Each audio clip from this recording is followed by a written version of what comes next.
دا ورو سوال کړی دی چې زما رور دی هغه عقل کم دی نو هغه غلی کېږي نه چې کله چغې شروع کړي نو چې کله موږ وو نو بیا غلی شي نو آیا د ده وهل جایز دی او که نه؟ الجواب اولنې نصیحت زمونږ ټولو هغه مسلمانانو ته دی او انسانانو ته چې د هغوی په کور کې داسې یو امتحان پې الله راولي چې کور کې یو ماشوم یا زنانه خور لور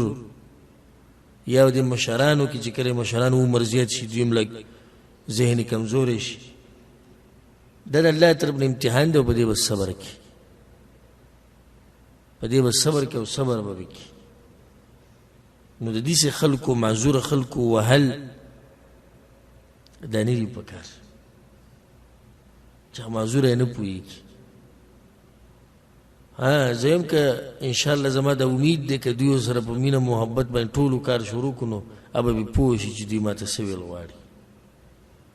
خو چې څنګه هغه چغې شروع کړي او ته یې ویې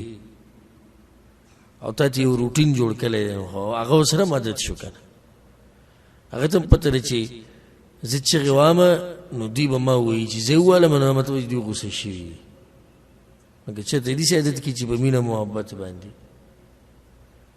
الله سبحانه وتعالی ټولو بیمارانو له شفا ورکړي او چې بچا باندې داسې امتحان راغلی دی الله دې هغوی له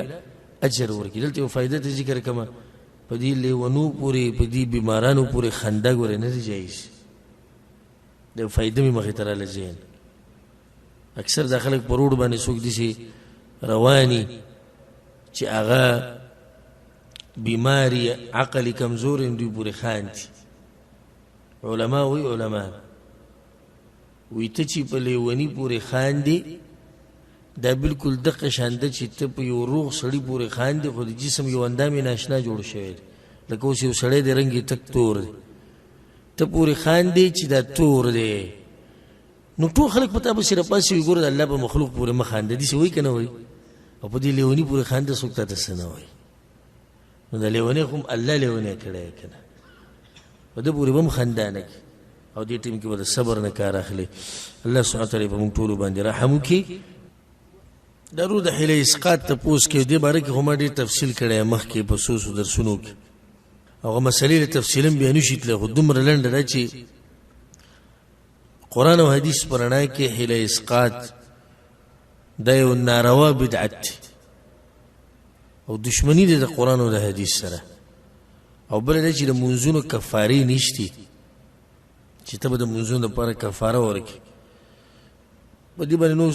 څوک څه دلیل نشي ثابتولی چې اوداشتي د رسول صلی الله علیه وسلم نه ثابت دي نو دا کار ناروا دی او بدعت دی الحمدلله زموږ په شریعت کې دا حیلې میلې نشتي والله اعلم